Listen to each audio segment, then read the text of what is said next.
সপ্তম শ্রেণীর এক ছাত্রীর মাথাতে চিকিৎসকের পরামর্শে একাধিকবার অস্ত্রোপচারের পর বর্তমানে অচেতন অবস্থায় রয়েছে বিছানায়। তাকে নিয়ে তার দিশেহারা অসহায় পরিবারের কাতর আর্জি সংবাদ মাধ্যমে। ওই শয্যাশায়ী ছাত্রী হলো দুধপাতির ষষ্ঠ খণ্ডের ইয়াসমিন বেগম মজুমদার, মালগ্রাম গার্লস হাই স্কুলের সপ্তম শ্রেণীর ছাত্রী। তার পিতা পেশায় অটোচালক কবির হোসেন চৌধুরী, তার দাদু আবুল হোসেন মজুমদার সহ পাড়া প্রতিবেশীরা সাংবাদিক সম্মেলন ডেকে ঘটনার বিস্তারিত জনসমক্ষে তুলে ধরে সুবিচারের আর্জি জানান। তারা জানান, মাস ছয়েক আগে আচমকা মাথায় অসহ্য যন্ত্রণার দরুন ইয়াসমিনকে নিয়ে চিকিৎসকের দ্বারস্থ হন তার পরিবারের লোকজনেরা। এখন অবধি প্রথমে গুয়াহাটি জিএমসি ও পরে শিলচরে বেসরকারি দুটি হাসপাতালের পরপর 3 বার অস্ত্রোপচার করেন চিকিৎসকরা। কিন্তু চিকিৎসকরাই পরামর্শ দেন অস্ত্রোপচার করলে সুস্থ হয়ে যাবে ইয়াসমিন, কিন্তু বাস্তবে তা হয়ে ওঠেনি। বরং তৃতীয়বারের অস্ত্রোপচারের পর থেকে কোমা অবস্থায় বিছানায় পড়ে রয়েছে ইয়াসমিন। বরং ফের অস্ত্রোপচারের কথা বলছেন ওই চিকিৎসক বলে জানান তারা। কিন্তু তার বাবা পেশায় অটোচালক থাকায় আর্থিক দুর্বলতার জন্য আগে গ্রামবাসীরা মিলে চাঁদা তুলে শিলচরের বেসরকারি নার্সিংহোমে প্রায় 2 লক্ষ টাকা দেন। ওই 2 বার অস্ত্রোপচার করানো হয়। বর্তমানে ফের অস্ত্রোপচার করার মতো আর্থিক ক্ষমতাও সাহস নাই তাদের বলে তারা জানান। ওই অসহায় পরিবারের লোকজন চিকিৎসা করাতে গিয়ে উল্টো বিফল হওয়ায় বিস্তারিত করুণ কথা সংবাদ মাধ্যমের সামনে তুলে ধরেন ওই ছাত্রীর দাদু আবুল হোসেন। ওই ছাত্রীকে মানবিকতার দিকে চেয়ে সুস্থ করে জীবন ফিরিয়ে দেওয়ার জন্য চিকিৎসকদের প্রতি আর্জি রাখেন তিনি। উল্লেখ্য, দিন কয়েক আগে জিরিবামের এক ব্যক্তির পুরুষাঙ্গ কেটে দেওয়ার মতো চিকিৎসা ওই ছাত্রীর সাথেও হয়েছে কিনা সংশয় ব্যক্ত করছেন পাড়া প্রতিবেশীরা। নিউজ ডেস্ক রিপোর্ট, শিলচর সংবাদ। হোসেন মজুমদার, কবির হোসেনের বাবা। আর যে রুগী আমার ইয়াসমিন বেগম মজুমদার, তার দাদু আমি। আজকে 1.5 বছর থাকি যে আমরা বাচ্চা লইয়া এক সমস্যা, তার ব্যায়ামটা শিলচার কৃষক যেখানে হসপিটাল মেডিকেল সেডিকেল সব কিছু আমরা দেখাইয়া দেখলাম এটা যে বাইরে লইয়া যেতে লিখব। তখন আমরা করলাম যেটা গৌহাটিত লইয়া গেলাম এপ্রিলের 9 তারিখ এই বছর।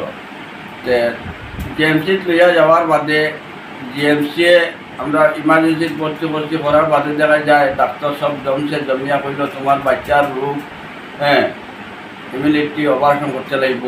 তোমার বাচ্চার রোগটা হইল মাথার মধ্যে জল হয়েছে, এই জলটা প্রত্যেক মানুষের থাকে, তার জলটা বলক হয়ে গেছে, কই সুট পাইছে, তারে অতি সত্তর এটা অপারেশন করতে লাগব। আমরা বললাম ঠিক আছে স্যার, যারা সুস্থ হয়ে পড়েন তারা তো আমরা আর যে বাচ্চা সুস্থ করিয়া হয়েছিল না, ইমার্জেন্সি হয়েছে।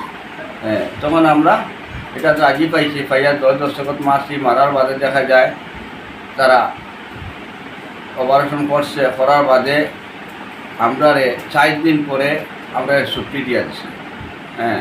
14 তারিখ আমরা ছুটি দিছি, এপ্রিলের 14 তারিখ আমরা ছুটি দিয়েছি। দেওয়ার বাদে যাই হোক আমরা বাসাত লইয়া এলাম।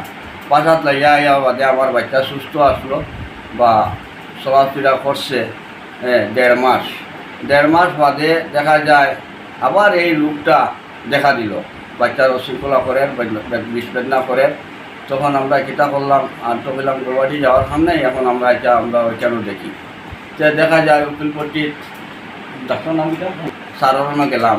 যাওয়ার বাদে তাই আমরা অ্যাডমিশন দিলা সাউথ সিটি। সাউথ সিটি দিলা অ্যাডমিশন দিলা সাউথ সিটি। সাউথ সিটি যাওয়ার বাদে দেখা যায় তাই আমরা পরীক্ষা করলা, সিটি স্ক্যান করলা, কিতা করলা, সব রিপোর্ট করলা, ব্লাড টেস্ট করলা, করিয়া দেখলা যে এই পাইপলাইনটা দেখা যায় সরি গেছে। কইলা পাইপলাইনটা সরি গেছে, আবার অপারেশন করতে লাগবে। তে আমরা বললাম স্যার অপারেশন আবার করতে লাগবে, কেমনে ডুলিল এটা? বললাম না, এটা ডুলি গেছে, ঠিক আছে আসি শুনতাই। তা বোঝা গেছে তাই খুব ভালো করবা। তার বাদে কিতা করলাম, তার ডিসিশন আইলাম। তো তাই বললাম সাউথ সিটি জীবনজিতে কথা অপারেশনটা, সাউথ সিটিতে মেশিনটা নাই। তো এখন আমরা বললাম ঠিক আছে স্যার একটা করই। তখন তান কিতা করলা, তাই জীবনজিত করলা। করার বাদে দেখা যায় আমরা 1 দিন রাখিয়া তাই আমরা ছাড়ি দিছি। যাই হোক আমার বাচ্চাটা সুস্থ, পুরা না হইলে একটু মানে সুস্থ আসলো 15 দিন পর্যন্ত। সুস্থ আসলো আমার বাচ্চা। তখন আবার বেদনাটা আরম্ভ হয়ে গেল, বাচ্চার অশৃঙ্খলা শুরু হয়ে গেল। শুরু হওয়ার বাদে আবার তার কাছে গেলাম, বলে স্যার এটা কিতা হইলো স্যার আবার তো শুরু হয়ে গেল। তো ও বলে আচ্ছা কিতা করো তুমি তাই সাউথ সিটি যাও, গিয়া সাউথ সিটি যা ভর্তি হোক বলে কে দিলা, তাই আমরা গিয়া ভর্তি হইলাম। ভর্তি হওয়ার বাদে তাই সিটি স্ক্যান করলা, করার বাদে দেখা যায় আবার বললা পাইপ লাইনটা ডুলি গেছে।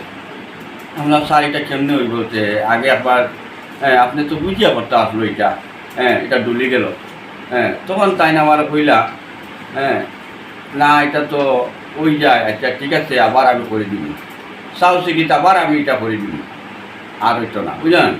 পর বাদে দেখা যায় আমরা কিতা কম সাউথ সিটিতে আবার তাইন করলাম 20 তারিখ, আবার সাউথ সিটির ও মাসের 20 তারিখ তাই সাউথ সিটির রবিবার আসলো, তাইন করলাম।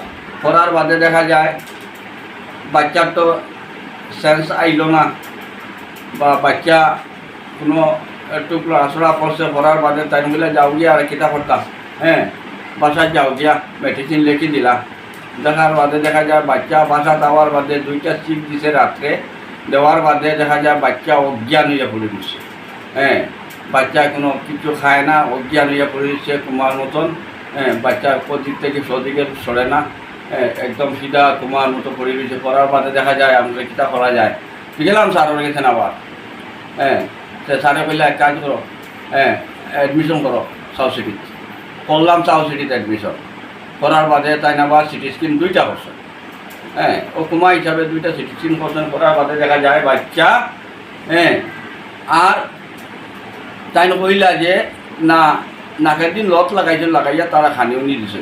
কইলা যে বাচ্চাটা আবার ডুলি গেছে, সরি গেছে, আবার অপারেশন করতে লাগবে। আমি বললাম স্যার কিতা আমি নামনিও কুমা হিসাবে বাচ্চারা কীরকম আপনি অপারেশন করতাম, এটা কিতা মনে করলে আপনারা, এটা না স্যার আর হইতো না, আর আমি অপারেশন করতাম না। তাই কইলে আমার কিতাব পড়তায় না, কিতাব বাসায় যাও গিয়া, ও মেডিসিন লিখে দিছেন, আর ও কুমা হিসাবে আমার বাচ্চা বাসার তাই গিয়া দিছে। দেওয়ার বাদে দেখা যায় আমার বাচ্চা আজ পর্যন্ত কুমা তো রইল। আজকে 20 তারিখ থাকি, আজকে হইল 1 তারিখ, আমার বাচ্চা কুমা তো আছে না, ডাইনে লড়ে না, বাবুয়ে লড়ে না, কিছু হয়, ও কুমাত পড়ে রয়েছে। আমি স্যারকে জিগাইলাম স্যার কিতা করতাম স্যার আমি এই অবস্থা, তাই না আমারে রিপ্লাই দিলা, আমি তো চেষ্টা করছি।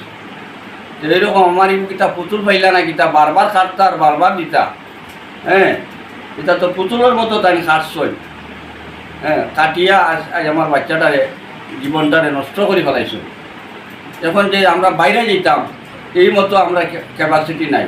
আর তার দিয়ে আমি কইছি 2 নম্বর অপারেশন করতে সময় কইছি স্যার এই পয়সাটা গ্রামের মানুষে তুলে আপনার এই পয়সাটা দিছে, আপনি চিন্তা করবা। এটা এত গরিব একটা অটো চালায় বাবা, কীরকম পরিবারটা এত পয়সা করি হ্যান্ডেল করে, ঋণ টিন মানুষের সাহায্য করদা, কিলা কিতা স্যার। এখন আমরা ডাক্তারে যেটা কই সেটা আমরা শুনতে লাগে, তারা বাসা যদি আমরা শুনি না করবো তুমি ডাক্তারই গেছো, আমরা যেটা কই আর ওটা করো।